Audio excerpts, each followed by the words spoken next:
नमस्कार, आप देख रहे हैं खबरों की खबर। मैं हूं आपके साथ सुमित अवस्थी। साल 2024 के आखिरी बड़े चुनावों के लिए मतदान का काम आज संपन्न हो गया। महाराष्ट्र की 288 और झारखंड की 81 सीटों के लिए मतदाताओं ने आज अपना फैसला ईवीएम में सुरक्षित रख दिया है।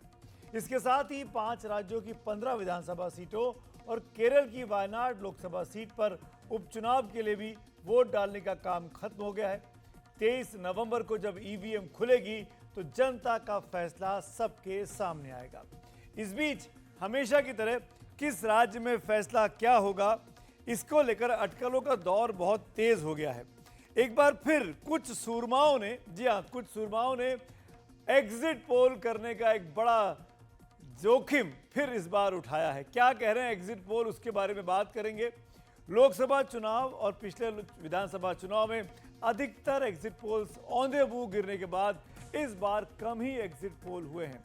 जिन्होंने एग्जिट पोल किए भी हैं, जिन संस्थाओं ने, जिन एजेंसीज में, उनमें पुराने दिग्गज गायब हैं और कई नए और कम जाने वाली एजेंसियां जिनका नाम नया नवेला है वो सामने आई हैं। बड़े बड़े न्यूज़ चैनल्स, न्यूज़ नेटवर्क ने भी इस बार किसी एक संस्था के साथ मिलकर इन एग्जिट पोल्स को नहीं दिखाया है।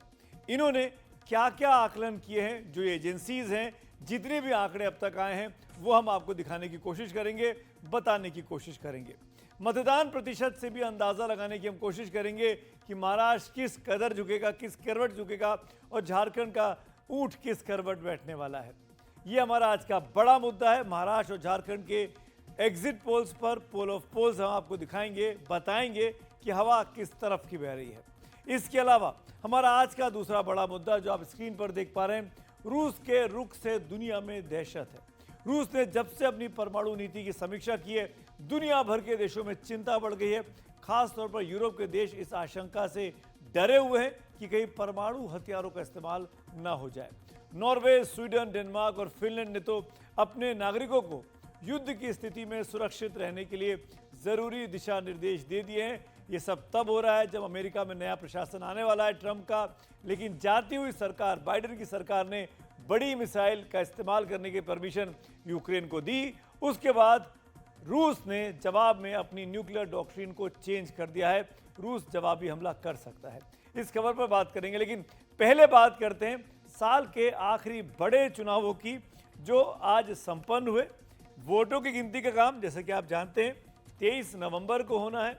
लेकिन महाराष्ट्र की 288 सीटों के लिए आज एक साथ मतदान हुआ। झारखंड में आज दूसरे और आखिरी दौर का मतदान था। आज 38 विधानसभा सीटों पर वोट डाले गए। इसके अलावा उत्तर प्रदेश की 9 विधानसभा सीटों समेत 5 राज्यों की कुल 15 सीटों पर भी इस चरण में, इस बार में उपचुनाव हुए हैं। दो इसमें लोकसभा के उपचुनाव भी, एक वायनाड का और एक नांदेड़ का। केरल की वायनाड पर तो चुनाव हो चुका था, लेकिन आज नांदेड़ के लिए भी चुनाव हुआ है। प्रियंका गांधी का चुनाव भी, जो वायनाड से चुनावी मैदान में कांग्रेस के उम्मीदवार के तौर पर, वो भी संपन्न हो चुका है इस बीच में। लेकिन सबसे पहले बात करते हैं महाराष्ट्र की, जहां आज शाम 5 बजे तक जो ताज़ा जानकारी हमको मिली है, 58.22% वोट डाले गए हैं। जबकि 2019 के विधानसभा चुनावों में 61.4% वोट डाले गए थे। ये आज सुबह से मतदान जो हुआ है उसका फिगर आपके सामने है, ईयर बाई समय के साथ 9 बजे, 11 बजे, 1 बजे, 3 बजे, 5 बजे। लाल लाइन इस बार की है, नीली लाइन पिछले 2019 के विधानसभा चुनावों की है। और आप देख सकते हैं इस बार सुबह से ही 19 के मुकाबले ज़्यादा मत प्रतिशत हुआ है, ऐसा दिख रहा है इस लाल लाइन के जरिए। आखिरी फिगर जो 61.4 का था 2019 में, उसके सामने का फिगर अभी चुनाव आयोग ने रिलीज नहीं किया है। जैसे ही वो आंकड़ा आएगा इसको मैं अपडेट भी करूंगा और आपको दिखाएंगे। महाराष्ट्र का वोट फीसदी 58.22% से कुछ आगे जाएगा, जो कि आखिरी आंकड़ा था। माना जा रहा है कि पिछली बार के आंकड़े को ये पीछे छोड़ देगा। महाराष्ट्र में मुकाबला सत्तारूढ़ महायुति और मुख्य विपक्षी गठबंधन महाविकास आघाड़ी के बीच है और दोनों के बीच बहुत जबरदस्त कांटे की टक्कर है। जब मतदान की बात ही हो रही है तो ये भी देख लेते हैं कि ऐतिहासिक तौर पर मतदान बढ़ने और घटने पर महाराष्ट्र में क्या क्या हुआ है। महाराष्ट्र में मतदान का विश्लेषण अगर आप करें 1967 से 2019 के बीच के 7 बार की विधानसभा चुनावों का, तो 4 बार जब मतदान बढ़ा है तो सरकार बनी रही है। यानी बची रही है, बरकरार रही है। और 3 बार जब मत प्रतिशत बढ़ा है पिछली बार के मुकाबले तो सरकारें बदली हैं। ये महाराष्ट्र का फिगर है जो इशारा क्या कर रहा है, आप इसका आकलन खुद करिए। महाराष्ट्र में मतदान का विश्लेषण आपने देखा, 5 बार मतदान घटा तो सरकार बदली है, सरकार बदली 2 बार और सरकार बरकरार रही 3 बार। यानी अगर मतदान का प्रतिशत कम हुआ है तो सरकार जो बदली है वो 2 बार बदली है और 3 बार बरकरार रह गई है। बहुत ही सोचने में कंफ्यूजिंग सा है, लेकिन अमूमन ये लोग कहते हैं कि जब मतदान प्रतिशत बढ़ता है तो सरकार बदलने के लिए ज़्यादा वोट पड़ते हैं, पर ये आंकड़े, ये फिगर्स, ये फैक्ट ऐसी बात नहीं कहते हैं। अब बात कर लेते हैं महाराष्ट्र के बाद झारखंड की। झारखंड में आज कैसा मतदान रहा। झारखंड में दूसरे चरण की 38 सीटों पर आज 67.59% वोट डाले गए। ये 5 बजे तक के आंकड़े आपके सामने। झारखंड में 19 में 67% वोट पड़े थे और 2024 में ये 67.6% हुआ। झारखंड में सत्तारूढ़ इंडिया गठबंधन और विपक्षी एनडीए के बीच मुकाबला है। झारखंड मुक्ति मोर्चा के हेमंत सोरेन के नेतृत्व में इंडिया गठबंधन के सामने झारखंड में सत्ता को बचाए रखने की बहुत बड़ी चुनौती है। और आइए अब एक बार नजर डाल लेते हैं कि मतदान को लेकर जो एग्जिट पोल्स हुए हैं उनका आकलन क्या कहता है, अलग अलग एग्जिट पोल क्या क्या कहते हैं। पहले बात कर लेते हैं महाराष्ट्र के तमाम एग्जिट पोल्स की। वो आंकड़े आपके सामने अब मैं स्क्रीन पर डालता हूं। दैनिक भास्कर का एग्जिट पोल जो महाराष्ट्र को लेकर आया है वो एनडीए को 125 से 140 सीटें दे रहा है, एमवीए को बढ़त दिखा रहा है, आघाड़ी को 135 से 150 सीटें, अदर्स 20 से 25। इलेक्टोरल एज एक नई संस्था सामने आई है, इलेक्टोरल एज 118 सीटें एनडीए को दे रही है, 150 सीटें एमवीए को दे रही है, 20 अदर्स के खाते में है। लोकशाही मराठी रुद्र 128 से 142 दे रहे हैं एनडीए को, यानी महायुति को, यहाँ पे उनकी सरकार बन रही है। 144 का लगभग आंकड़ा चाहिए, हंग असेंबली भी आप इसको कह सकते हैं, क्योंकि एमवीए को 125 से 140 है, बहुत ज़्यादा अंतर नहीं है दोनों के बीच सीटों का। मैट्रीज की अगर बात की जाए तो 125 से 170 सीटें वो एनडीए को दे रहे हैं और एमवीए को 110 से 130 सीटें, यानी मैट्रीज के मुताबिक महायुति की सरकार बनी रहेगी। पी मार्क 137 से 157 सीटें महायुति की सरकार के लिए, एनडीए के लिए, बीजेपी के लिए। 126 से 146 उधर दे रहे हैं वो एमवीए को। पीपुल्स पल्स 175 से 195, ये सबसे बड़ा आंकड़ा दे रहा है महायुति को, एनडीए को, और एमवीए को मात्र 85 से 112। पोल डायरी 122 से 186, पोल डायरी 122 से 186, 69 से 121 दे रहे हैं एमवीए को। टाइम्स नाउ जेवीसी 150 से 167 दे रहे हैं एनडीए को और एमवीए को दे रहे हैं 107 से 125। यानी ज़्यादातर एजेंसीज जो हैं वो एमवीए की ओर कह रहे, माफ़ करिएगा, एनडीए की ओर कह रही हैं। एमवीए के खाते में 1 या 2 एजेंसीज के सर्वे आए हैं।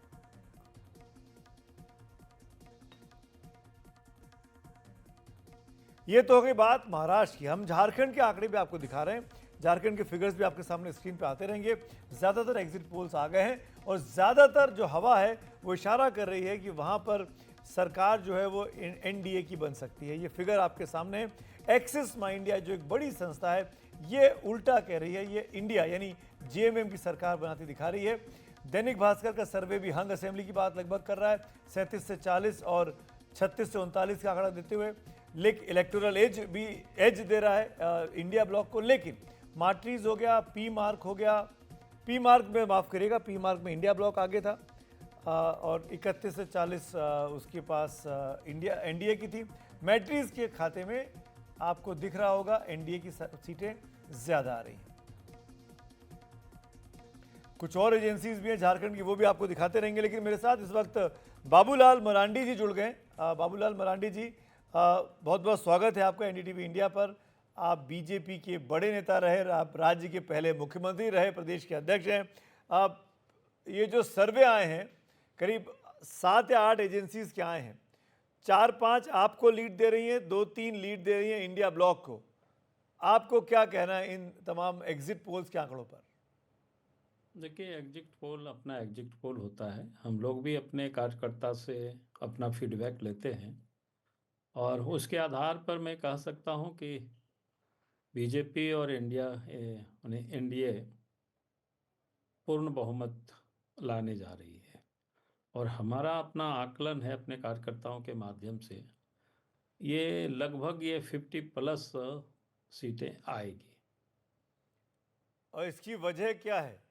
क्यों जनता आप पे भरोसा कर रही है? नहीं, इसकी वजह बिल्कुल साफ है। जिस प्रकार से एक तो हमने कहा कि फील्ड में जो उत्साह देख रहे थे, और उसका वजह एक ही था कि पिछले 5 वर्षों से हेमंत सोरेन के नेतृत्व में सरकार चल रही थी, और उस सरकार में एक प्रकार से कानून व्यवस्था पूरी तरह से ध्वस्त था, और करप्शन, भ्रष्टाचार ऊपर से लेकर के नीचे तक, मानो आम लोगों के जीवन बिल्कुल दुभर हो गया था, मुश्किल हो गया था। हर जगह हर चीज में भ्रष्टाचार था, और अब जनता भ्रष्टाचार से भी मुक्ति चाह रही थी।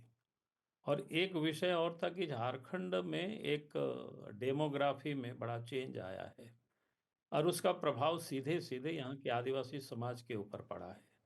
क्योंकि आदिवासी समाज की जो पॉपुलेशन है, 1951 और 2011 के बीच में ये पूरे झारखंड में 10% की कमी आई है। और संथाल परगना को अगर हम आइसोलेट करके देखते हैं, जी। जहाँ पर काफ़ी बड़ी संख्या में आदिवासी थे, तो वहाँ 16% की कमी आई इन 60 वर्षों में।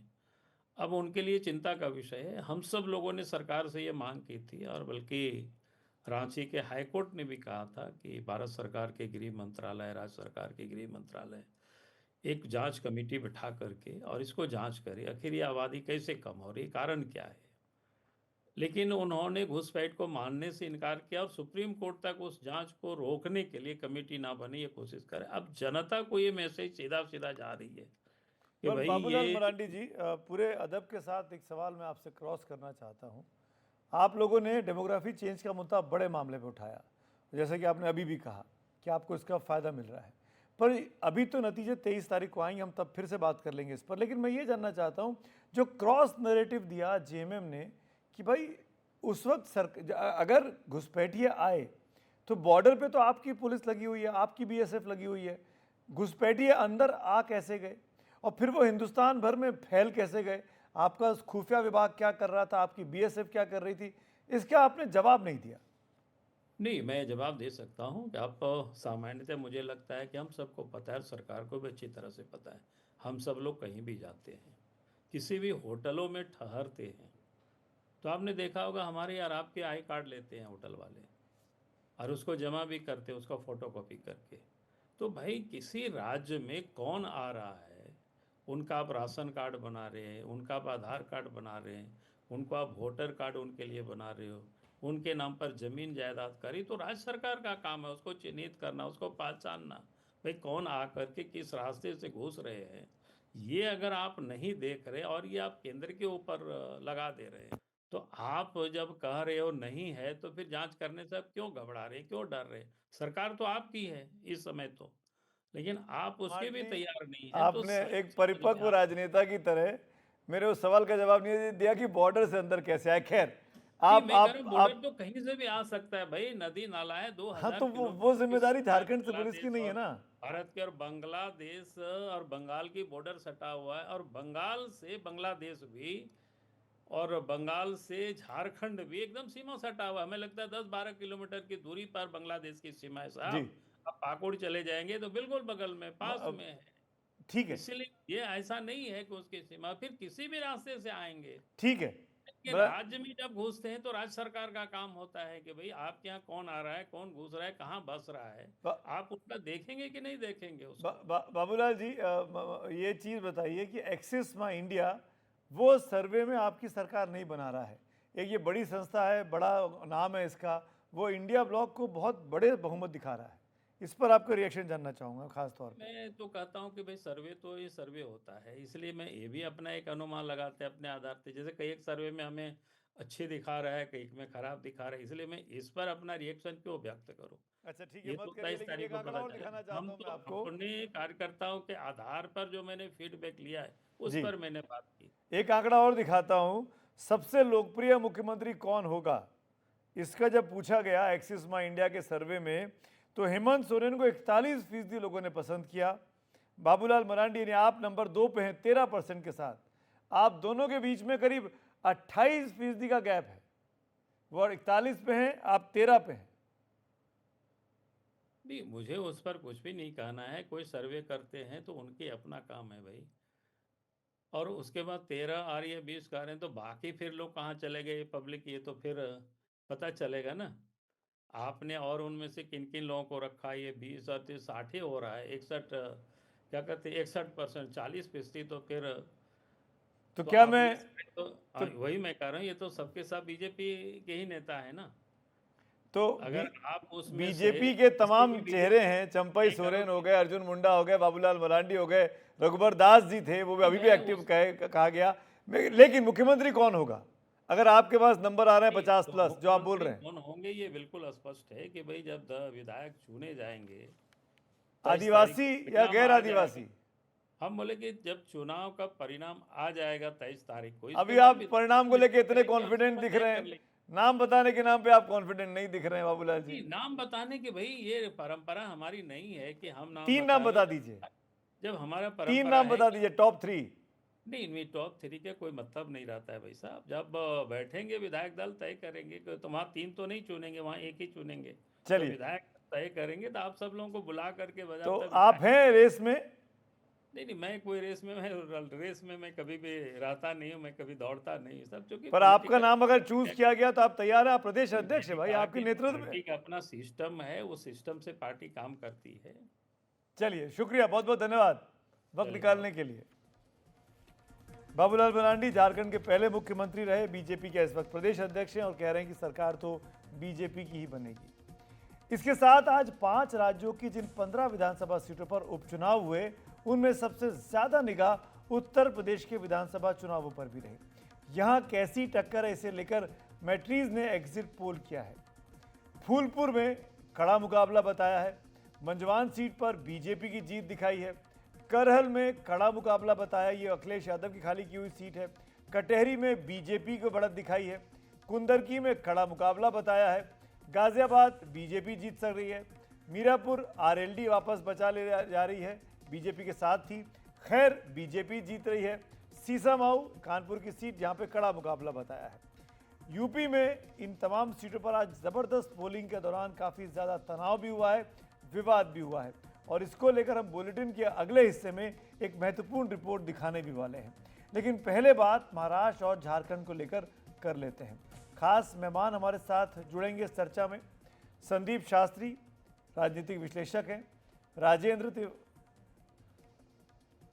संदीप शास्त्री जी आएंगे मेरे साथ, राजेंद्र तिवारी हमारे साथ जुड़ रहे हैं और विजय चोरमरे साहब जुड़ रहे हैं। शुक्रिया, धन्यवाद वक्त निकालने के लिए। राजेंद्र जी, पहला सवाल आपसे और फिर आपसे स्पेसिफिकली झारखंड के मद्देनजर पूछ रहा हूं। एग्जिट पोल्स ने तो और कंफ्यूज कर दिया है, कोई कुछ कह रहा है, कोई कुछ कह रहा है। आपका अपना एग्जिट पोल क्या कह रहा है? पहले तो एग्जिट पोल्स दरअसल लोकसभा चुनाव में पूरे गलत हो चुके हैं, हरियाणा में पूरे गलत हो चुके हैं, इसलिए एग्जिट पोल्स पर तो बात करने का कोई मतलब नहीं है। लेकिन यहाँ जो स्थितियां हैं उनमें जो एग्जिट पोल्स कह रहे हैं वैसा कुछ दिखाई नहीं दे रहा है। मैं काफी घूमा भी हूँ, कई जगह गया, और हर जगह देखिए दो चीजें दिखाई दे रही हैं। एक बहुत साफ पोलराइजेशन है, जनरल जो वोटर्स हैं वो भारतीय जनता पार्टी की बात करते हैं, और जो आदिवासी और माइनॉरिटीज हैं वो पूरी तरह से तीर कमान की बात करते हैं। तो एक तो ये पोलराइजेशन मुझे बहुत साफ दिखाई दिया। तो और बीजेपी का ये एक जो और पोल प्लैंक था इम्पोर्टेंट कि डेमोग्राफी बदली, जी, आदिवासी इलाकों में घुसपैठी आगे बैठ गए, इसको आप कैसे देखते हैं? इसका क्या असर हुआ? दरअसल जमीन पर जब हमने बात की तो कहीं किसी ने इस पर बात की नहीं। जनरल वोटर्स ने जरूर, जो शहरी वोटर हैं वो इस पर बात करते हैं, लेकिन जब हम गांव में जाते हैं, छोटे कस्बों में जाते हैं, वहां इस पर किसी ने बात नहीं की। अगर सरकार की किसी चीज पर बात हुई तो मैया योजना सबने रिकॉल किया है। तो इसको देखे जाने की जरूरत है। और एक और मैं जी, चीज शेयर करना चाहता हूँ। पहले चरण का जो 43 सीट्स का चुनाव था उसमें 37 सीट्स पर महिलाओं का वोट एब्सोल्यूट टर्म्स में, मतलब नंबर्स में, पुरुषों के मुकाबले ज्यादा रहा है। जी। और ये डेटा अपने में एक संकेत करता है कि चीजें किस डायरेक्शन में जा रही हैं। जी, एक चीज़ और बता दीजिए, फिर मैं जाऊंगा विजय जी के पास। वहाँ पे झारखंड के चुनावों में बीजेपी सबसे बड़ी पार्टी के तौर पे लड़ रही है, अगर हम टोटल नंबर ऑफ सीट्स की बात करें। जेएमएम जो कि सत्ता में है, पुरानी पार्टी है, वो भी 50% के आसपास सीटें लड़ रही है। आई थिंक 43 या जी, 44 सीटें हैं आउट ऑफ 81। 43 43।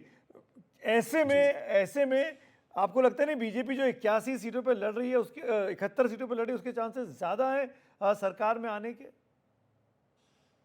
नहीं, मुझे ऐसा नहीं लगता। बीजेपी 68 सीट्स पर लड़ रही है चुनाव, अच्छा। और 40 सीट पर जेएमएम लड़ रही है, 30 पर कांग्रेस लड़ रही है, 7 सीटों पर आरजेडी है, जो अगर इंडिया गठबंधन की बात करें, जी हाँ। और 4 सीटों पर आपका माले है। जी। और इसमें कुछ फ्रेंडली फाइट भी हैं।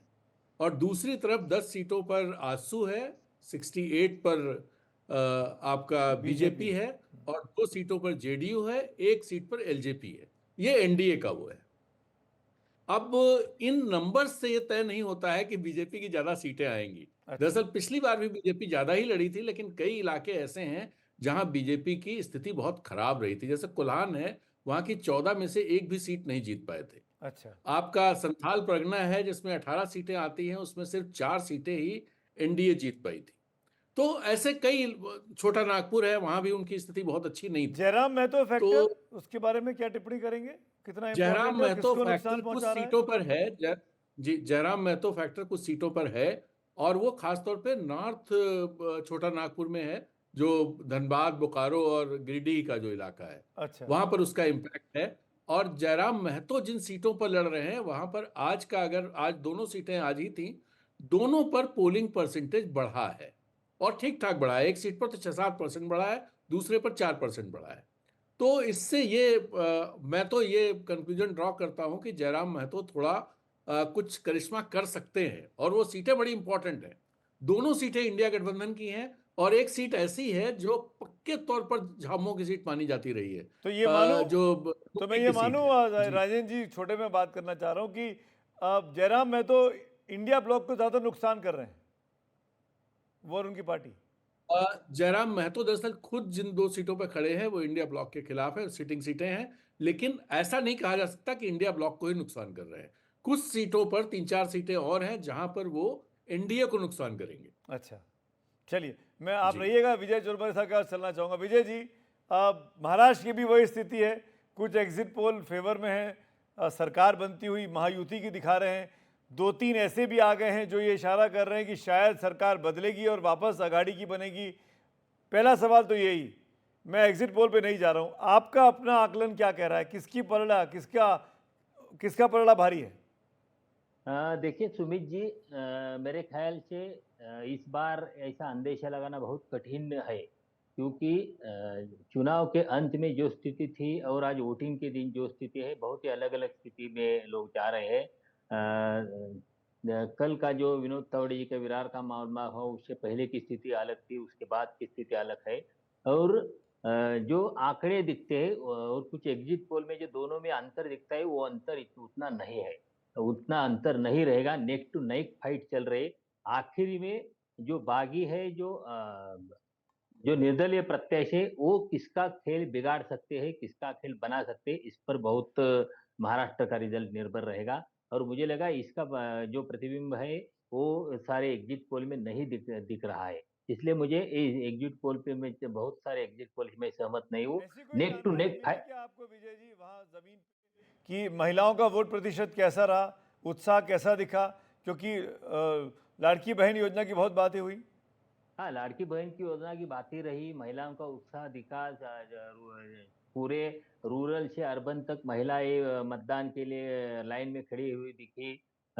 जो महाराष्ट्र का पूरा वोटिंग परसेंटेज सामने आए, वो अब तक का 64% है, मगर मुझे लगता है वो कल तक वो 68% तक फाइनल वोटिंग परसेंटेज जो 68% तक जाएगा। जो पिछली बार 61% था, 6-7-8% तक 8% तक वोट बढ़ सकते हैं। ये किसके, महिलाओं के कितने बढ़ते हैं या टोटल परसेंट बढ़ता है, ये देखना पड़ेगा। मगर महिलाओं में मतदान में उत्साह था, उत्साह दिख रहा था, मैंने तो खुद देखा महिलाओं है। ने अगर ज्यादा बढ़ चढ़कर वोट किया है, अगर फाइनल आंकड़ा जब भी आए, मान लीजिए महिलाओं का ज्यादा आता है, तो क्या ये माना जाए कि महायुति के लिए गुड न्यूज है? देखिए, जो एग्जिट पोल के आंकड़े दिखते हैं, मुझे लगता है अगर ये सही निकले तो मानना पड़ेगा कि जो लाड़की बहन योजना का फायदा निश्चित तौर पे महायुति पे हुआ है, और उसका ही जो साइन है उसे एग्जिट पोल में दिख रहा है। अच्छा, और एक आखिर में बता दीजिए, क्या इस बार का भी अंदेशा है कि 23 तारीख के बाद असली चुनाव होगा, नेता जो चुन के आएंगे, विधायक, वो चुनेंगे कि किस तरफ बैठना है, इधर बैठना है कि उधर बैठना है?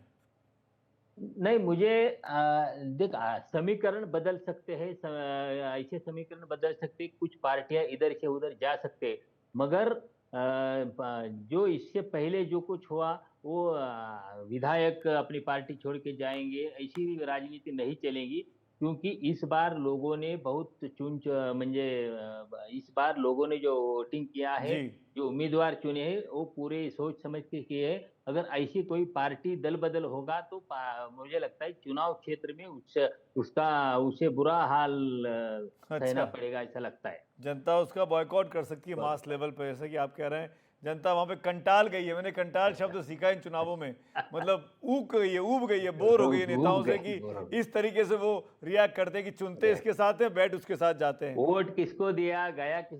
किस पार्टी को दिया, किस पार्टी में गया है, सर समझ में नहीं आ रहा है लोगों को। जी, बहुत बहुत शुक्रिया चौमरे साहब और तिवारी जी, धन्यवाद वक्त निकालने के लिए। देखते हैं 23 तारीख को क्या होता है, फिर आपसे बात करेंगे। अभी तो आंकड़े देखने पड़ेंगे, लेकिन ज़्यादातर एग्जिट पोल्स आपके सामने हैं, अब सामने आ चुके हैं। आप इस वक्त ये देख पा रहे हैं महाराष्ट्र के एग्जिट पोल्स के जो अलग अलग एजेंसीज के हैं वो क्या कह रहे हैं। शुरू के 3 एग्जिट पोल ऐसे दिखा रहे हैं जो आप इशारा कर रहे हैं कि एमवीए की सरकार लौट रही है। उसके बाद मैट्रीज कह रहा है कि एनडीए की बन सकती है, और पी मार्क बिल्कुल बराबरी का मुकाबला कहता हुआ दिखाई देता है। अभी एक्सिस माई इंडिया का महाराष्ट्र का पोल नहीं आया है।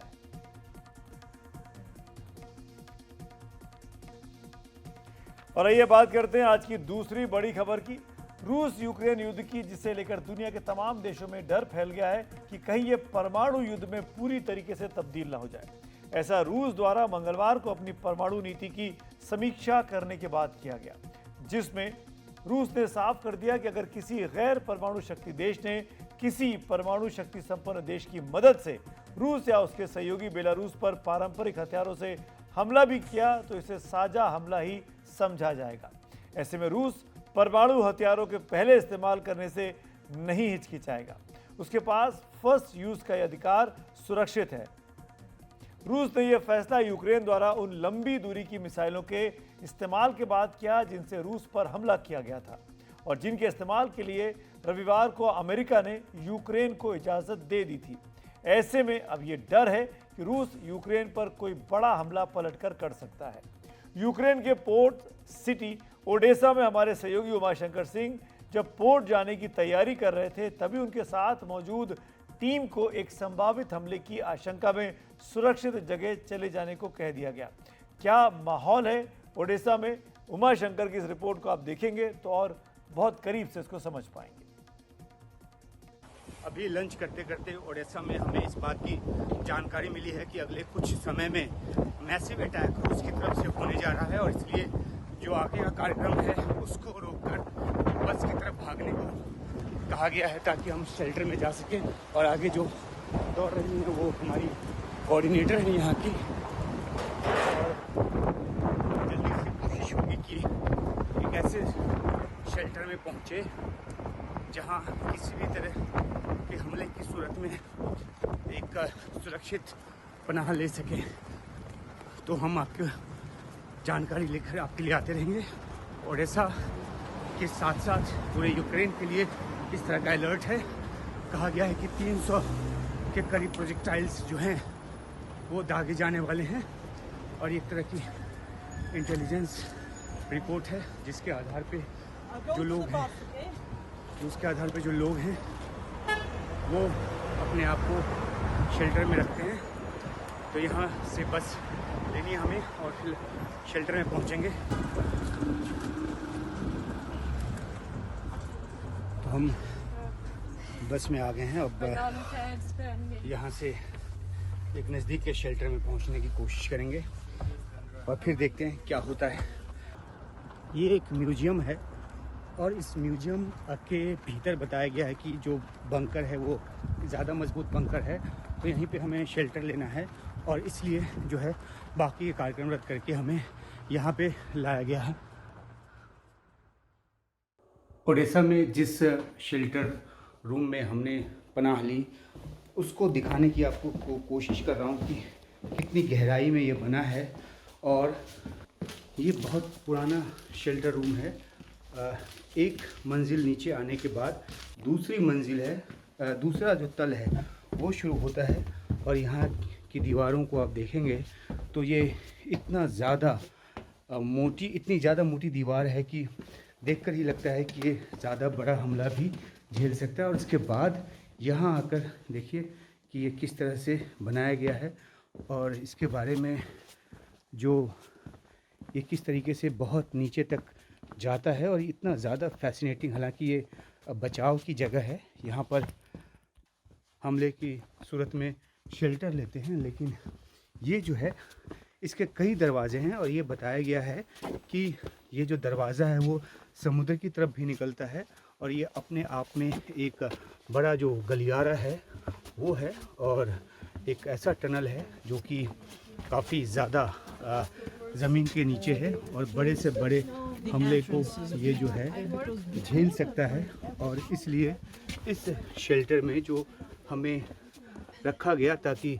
कोई बड़ा अगर हमला होता है तो हम अपना बचाव कर सके। तो यहाँ आगे जो है वो जंजीर लगी है, यानी इसके आगे जाने की मनाही है। ये जो रास्ता है ये समुद्र की तरफ जाता है, ये बताया गया। और ज़मीन पे भी खुलता है ताकि अटैक होने के बाद अगर कोई इस गुफा में है, इस सुरंग में है, इस तहखाने में है, तो जो रास्ता मुनासिब लगे उस रास्ते से वो निकले। ये देखिए ये दूसरा रास्ता है जो एक दूसरी तरफ खुलता है और ये शायद ज़मीन की तरफ जाता है, ये बताया गया। तो ये जो टनल है वो अपने आप में काफ़ी जो है गहराई में बना है। और ओडेसा में जब अलर्ट आया कि यहाँ पे बड़ा हवाई हमला हो सकता है तो हमें यहीं इस शेल्टर में जो है वो ला कर रखा गया। और जैसे हम भाग कर आए और पहले तो हमने बस पकड़ी जहाँ पे हम शूट कर रहे थे, जहाँ हम लंच कर रहे थे, और उसके बाद इस म्यूज़ियम के नीचे जो है इस बंकर में, जो कि बहुत ही पुराना बंकर है सोवियत के ज़माने से, इसमें जो है लोग आकर पनाह लेते रहे हैं जब जब यहाँ पे अटैक का ख़तरा हुआ है। और ये द्वितीय विश्व युद्ध के पहले का बनाया गया जो बंकर है ये बताया गया। और ये देखिए ये किस तरीके से इसकी जो गहराई है और इसका जो लुक है वो किस तरीके का है। तो उमाशंकर की इस रिपोर्ट में आपको समझ में आया होगा कि कितनी विपरीत परिस्थितियों में इस वक्त युद्ध जोन में, वॉर जोन में काम करना है। उमाशंकर वहाँ पर हैं, लगातार वहाँ से आपको रिपोर्ट्स भेज रहे हैं। तो यूक्रेन में लोग आसमान की ओर निगाहें लगाए हुए हैं कि कभी भी कोई बड़ा हमला हो सकता है। हालांकि ऐसे अधिकतर हमले रात में ही होते हैं। यूक्रेन के लोग ऐसे हमलों का एयर अलर्ट होते ही सुरक्षित जगहों पर चले जाते हैं।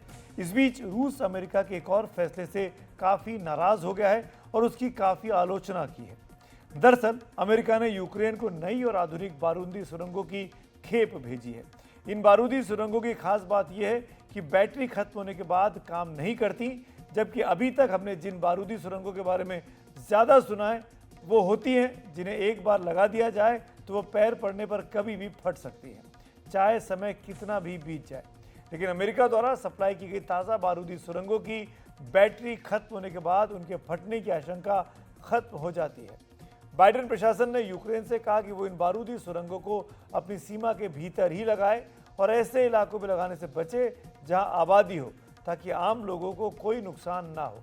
कई जानकारों के मुताबिक दुनिया में सबसे ज़्यादा बारूदी सुरंगें इस समय यूक्रेन में ही बिछी हुई हैं। फरवरी 2022 के बाद से रूस की सेना ने ये बारूदी सुरंगें बिछाई हैं ताकि यूक्रेन की सेना इन्हें पार ना कर सके। यूक्रेन ने इन बारूदी सुरंगों को साफ करने के लिए दुनिया भर से मदद मांगी है। पिछले ही महीने स्विट्जरलैंड के लुसान में हुई एक बैठक में यूक्रेन के प्रधानमंत्री ने ये मांग की थी। इस बीच बारूदी सुरंगों के इस्तेमाल के खिलाफ बने एक वैश्विक संगठन the International Campaign to Ban Landmines (ICBL) ने अमेरिका द्वारा यूक्रेन को नई बारूदी सुरंगें भेजने का विरोध किया है। इस संगठन का कहना है कि यूक्रेन को साफ कह देना चाहिए कि वो इन हथियारों को स्वीकार नहीं करेगा। इस संगठन का ये भी कहना है कि वो अमेरिका को अपने फैसले को वापस लेने के लिए मनाने की कोशिश करेगा। उधर रूस ने अमेरिका के इस फैसले की आलोचना की है। रूस के राष्ट्रपति के प्रवक्ता दमित्री पेस्कोव ने दावा किया कि अमेरिका यूक्रेन युद्ध को लंबा खींचने की हर मुमकिन कोशिश कर रहा है, जबकि रूस के राष्ट्रपति व्लादिमीर पुतिन समझौता वार्ता के लिए तैयार हो चुके हैं। इससे पहले समाचार एजेंसी रॉयटर्स ने कुछ अज्ञात रूसी अधिकारियों के हवाले से बताया था कि पुतिन यूक्रेन के साथ युद्ध विराम के लिए अमेरिका के नवनिर्वाचित राष्ट्रपति डोनाल्ड ट्रंप के साथ बातचीत के इच्छुक हैं, जिससे ये युद्ध उसी जगह खत्म हो जाए जहां पर अभी है।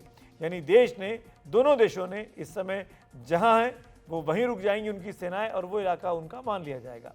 रॉयटर्स ने यह भी रिपोर्ट किया कि पुतिन यूक्रेन के 4 इलाकों डोनेट्स्क, लुहांस्क, ज़ेपोरिज़िया और खेरेंसो से कुछ पीछे हटने को तैयार हो सकता है।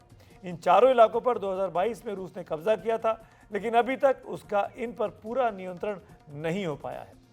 इस बीच युद्ध के और भड़कने की आशंका के बीच अमेरिका ने यूक्रेन की राजधानी कीव में अपने दूतावास को अस्थायी तौर पर बंद करने का फैसला किया।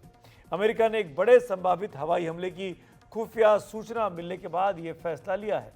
अमेरिका ने यूक्रेन में अपने नागरिकों से कहा कि एयर अलर्ट की आवाज आते ही वो सुरक्षित स्थानों पर चले जाएं।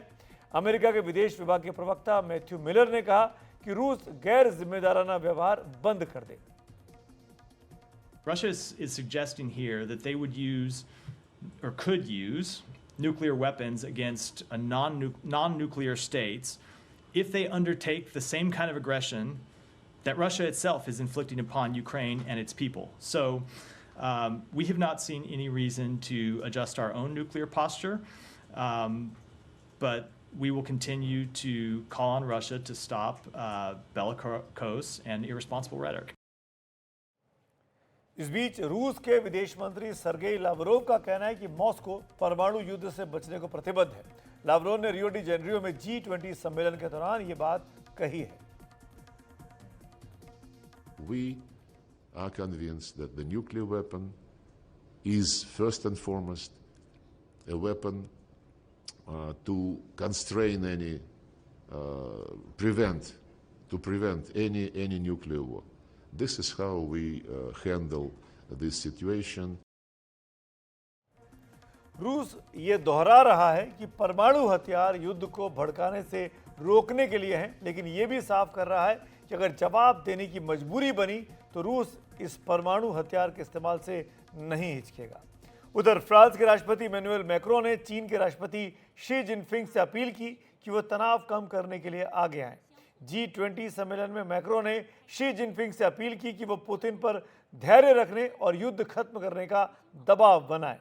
कहा कि ये युद्ध और न भड़के, इसके लिए चीन के एक अहम भूमिका निभा सकता है। मैक्रों ने यूक्रेन के खिलाफ रूस की ओर से अपनी सेनाओं को भेजने की भी आलोचना की और कहा कि इससे दुनिया की सुरक्षा को खतरा और बढ़ गया है। उधर ब्रिटेन के प्रधानमंत्री की कीर स्टारमर ने यूक्रेन के लिए समर्थन दोहरा दिया है और कहा है कि पुतिन गैर जिम्मेदाराना व्यवहार कर रहे हैं। For the third year running, Putin did not attend this summit. He is the author of his own exile. And on day 1000 of Russia's illegal war in Ukraine, I say again, end the war, get out of Ukraine. European union के अधिकतर नेता जहां Moscow पर सख्त रुख अपना रहे हैं, वहीं तुर्की के राष्ट्रपति रजब तैयब अर्दोआन ने सदी प्रतिक्रिया देते हुए कहा कि रूस की कार्रवाई आत्मरक्षा में की गई कार्रवाई है। Gazze nüfusunun %96'sı, diğer bir ifadeyle 2 milyondan fazla insan sağlıklı gıdaya ve suya erişemiyor. रूस यूक्रेन युद्ध को लेकर यूरोप में दहशत इस कदर बढ़ गई है कि कई देशों ने युद्ध के फैलने की आशंका में अपने नागरिकों को जरूरी इंतजाम करने को कह दिया है। यूरोप के नॉर्डिक देशों स्वीडन, फिनलैंड, नॉर्वे और डेनमार्क ने अपने नागरिकों के लिए एडवाइजरी जारी कर दी है कि युद्ध फैलने पर उन्हें क्या करना चाहिए। फिनलैंड की लंबी सीमा और नॉर्वे का भी एक बड़ा इलाका रूस से सटा हुआ है। स्वीडन ने सोमवार को ही अपने नागरिकों को लाखों पैम्फलेट बांटने शुरू किए। इन पैम्फलेट्स में बताया गया है कि युद्ध या किसी कुदरती आपदा या साइबर हमले या फिर आतंकी हमले के लिए कैसी तैयारियां की जाए। स्वीडन के पैम्फलेट में कहा गया है कि सैनिक खतरा बढ़ रहा है, हमें बुरी से बुरी स्थिति के लिए तैयार हो जाना चाहिए। स्वीडन पर सैन्य हमले के लिए तैयार हो जाना चाहिए। 32 पेज की इस पत्रिका का नाम है इफ क्राइसिस और वॉर कम्स, यानी अगर कभी युद्ध या संकट आए। इसमें बताया गया है कि पानी और खराब न होने वाले खाने के पैकेटों को जमा कर लिया जाए, अपने पास कैश तैयार रखा जाए और बगीचों में ही फल सब्जियां उगाई जाएं। ये भी कहा गया कि अगर स्वीडन पर दूसरा देश हमला करेगा तो हम कभी हार नहीं मानेंगे। स्वीडन दूसरे विश्व युद्ध से अब तक 5 बार ऐसे पैम्फलेट बांट चुका है। इस बार पुराने पैम्फलेट को अपडेट किया गया है, लेकिन इसमें रूस, यूक्रेन या किसी और देश का नाम नहीं है। ये स्वीडिश और इंग्लिश भाषा में है और कई अन्य भाषाओं जैसे अरबी, फारसी, यूक्रेनी, पोलिश, सोमाली और फिनिश भाषाओं में इसके डिजिटल वर्जन भी उपलब्ध कराए गए हैं। उधर फिनलैंड ने एक वेबसाइट शुरू कर दी है जिसमें यह बताया गया है कि अलग अलग तरह के संकट होने की स्थिति में क्या किया जा सकता है। इस वेबसाइट का नाम है आत्मरक्षा के लिए पूरी तैयारी। इसमें बताया गया है कि खाने के किन चीज़ों को जल्दी और आसानी से पकाया जा सकता है। ये भी कहा गया कि लोग पावर बैकअप तैयार रखें। दरअसल फिनलैंड की 1340 किलोमीटर सीमा रूस के साथ लगती है और सीमा पर सतर्कता बढ़ा दी गई है। जब से रूस ने यूक्रेन पर हमला किया, फिनलैंड ने रूस से लगी 200 किलोमीटर लंबी सीमा पर 10 फुट ऊंची कटीली बाड़ लगाने का फैसला किया। इस बाड़ पर काम 2026 तक पूरा हो जाएगा।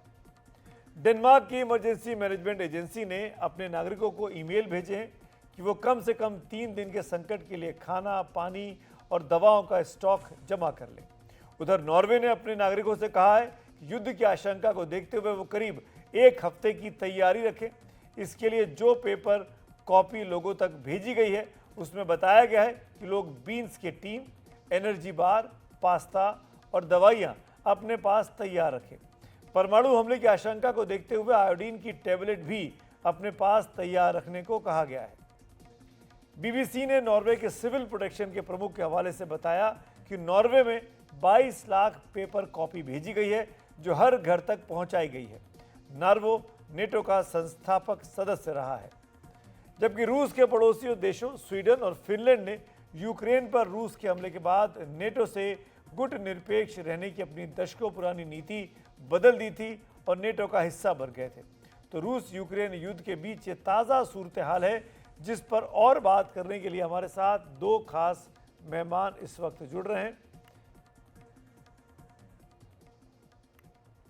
हमारे साथ 2 खास मेहमान इस वक्त जुड़े हैं, आपके सामने स्क्रीन पर हमको देख पा रहे हैं उनको।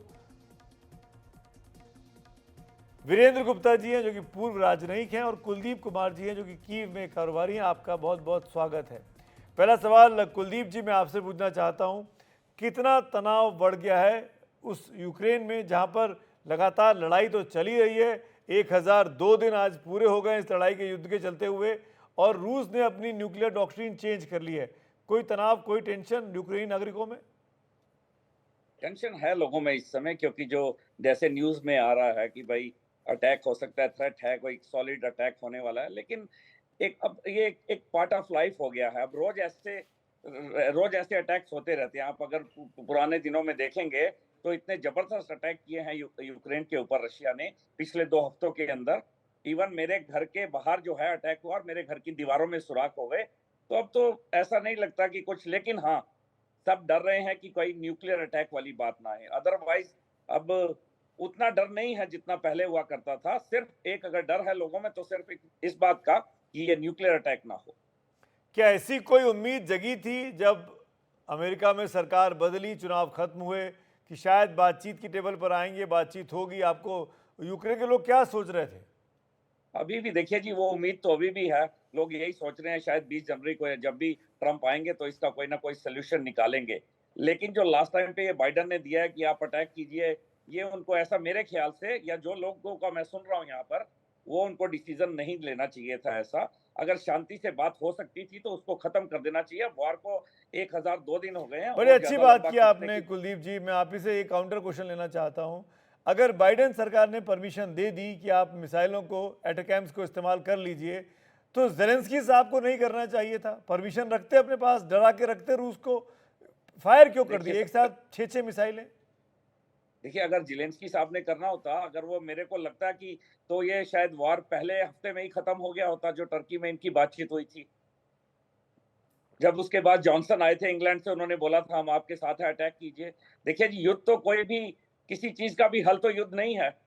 जो लाखों लोग यहाँ पे मर रहे हैं, शायद मैं जिन लोगों से मिलता हूँ, जो औरतों की, जो माओं की, जो बहनों की जो आंसू हैं, वो बंद नहीं होते हैं। लड़ाई की सोल्यूशन नहीं, और आधे लोग भाई बहन वहां रहते हैं, आधे भाई बहन यहाँ पे रहते हैं। ये वाला जो ये वॉर जो हुआ है, ये बहुत गंदा, ये भाई भाई के बीच में वॉर है, रशिया और यूक्रेन के बीच में वॉर नहीं है। जी, वीरेंद्र गुप्ता जी को लेके आना चाहूँगा। आप तो राजनयिक हैं, रहे हैं, डिप्लोमेट रहे हैं। गुप्ता जी, अब रूस के इस न्यूक्लियर डॉक्ट्रिन को अपनी चेंज करने के बाद जिस तरह का एप्रीहेंशन, डर पूरे यूरोप में हो गया, खासकर रूस के पड़ोसी मुल्कों में जिस तरह की तैयारी करने को बात कर दी है, क्या आपको लगता है कि पुतिन इतना बड़ा काम करेंगे कि परमाणु हमला कर दें? नहीं, मुझे नहीं लगता। ये इस वक्त पोस्चरिंग है, और जो अमेरिका ने डिसीजन लिया कि ऑथराइज किया लॉन्ग रेंज मिसाइल्स का इस्तेमाल करने के लिए, और ज़ेलेंस्की ने उसका इस्तेमाल भी किया, तो मेरा ख्याल है ये बहुत डेंजरस एस्केलेशन है। और इस सिचुएशन में रशिया ने एक पोस्चरिंग किया है, पहले से इसके बारे में सोच रहे थे, अब उसको फाइनलाइज कर दिया। और एक ये धमकाने वाली चीज है, एक ये पोस्चरिंग की चीज है। आपने ही आपकी रिपोर्ट में बताया कि रशियन फॉरेन मिनिस्टर लैवरोव ने बोला है कि न्यूक्लियर वेपन्स सिर्फ कोई मेजर कॉन्फ्लैग्रेशन को रोकने के लिए है, न्यूक्लियर वेपन्स से लड़ाई नहीं होती है। तो इस सिचुएशन में मुझे नहीं लगता है कि एक्चुअली रशिया न्यूक्लियर वेपन्स का इस्तेमाल करेगा। पहले देखिए, कन्वेंशनल वेपनरी में, कन्वेंशनल फोर्सेस में रशिया की बहुत सुपीरियरिटी है यूक्रेन के ऊपर, लेकिन जो यूक्रेन ने अमेरिकन मिसाइल्स 6 मारी हैं, तो हो सकता है कि रशिया उसके ऊपर काउंटर अटैक करेगा, but not necessarily with, I don't think they will use nuclear weapons. और मुझे कुछ ऐसा लगता है कि डोनाल्ड ट्रंप का व्यू बहुत क्लियर है, उन्होंने बता दिया है। तो उसमें जो है वेस्टर्न कंट्रीज में और खासकर यूक्रेन में ज़ेलेंस्की में बहुत खलबली है, और इस तरह का वो एक सिचुएशन क्रिएट कर रहे हैं, सिचुएशन ऑन द ग्राउंड, कि जिससे जो है उनको अब फाइनल सेटलमेंट जब हो तो अपनी एक पोजीशन स्ट्रॉन्ग कर सके। बड़ी इंपॉर्टेंट बात आपने की। वक्त की कमी है, लेकिन गुप्ता जी मेरे पास, आप दोनों का शुक्रिया अदा करूंगा, कुलदीप जी और गुप्ता जी। लेकिन जो बात गुप्ता जी बोल रहे हैं बड़ी इंपॉर्टेंट है कि जहाँ इस वक्त में दोनों राष्ट्राध्यक्ष जो हैं, चाहे पुतिन हो चाहे ज़ेलेंस्की हो, वो ज़्यादा से ज़्यादा इलाके पर कब्जा कर लेना चाहते हैं, ताकि अगर बातचीत शुरू हो, बातचीत की टेबल पर युद्ध विराम हो, तो उनके पास मैक्सिमम टेरिटरी रहे नेगोशिएट करने के लिए, चीज़ों की अदला बदली करने के लिए। एक ब्रेक का वक्त हो रहा है। ब्रेक के बाद जब लौटेंगे खबरों की खबर में, तो आपको दिखाएंगे उत्तराखंड में टेरिटोरियल आर्मी यानी प्रादेशिक सेना के लिए कैसी मारामारी मची है। रोडवेज के इंतजाम कम पड़ गए हैं। देश में बेरोजगारी से दूर करने के लिए युवा कैसे परेशान हैं, इन तस्वीरों से बयां करेंगे ब्रेक के उस पार।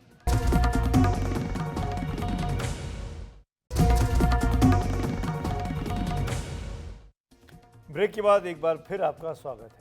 और अब बात हमारे युवाओं की, जो एक अदद रोजगार के लिए कितने ज़्यादा बेताब हैं, परेशान हैं, और भर्ती के लिए अपनी जान कितनी जोखिम में डाल सकते हैं।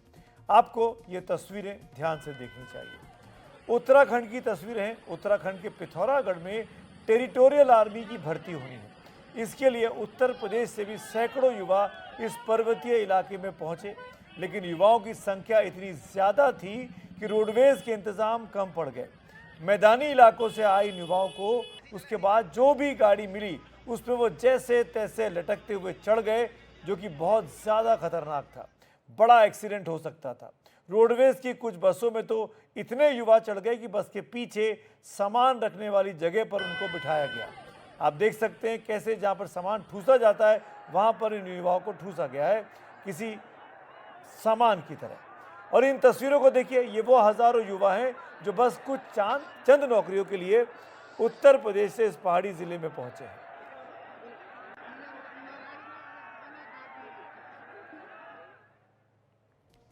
सरकारी नौकरी का सवाल है तो उसके लिए बेताबी, परेशानी, युवाओं की जो उत्सुकता है वो इन तस्वीरों में दिखती है कि क्या देश में रोजगार का आज की तारीख में आलम है। खैर, आज खबरों की खबर में मेरे साथ फिलहाल इतना ही। शुभ रात्रि।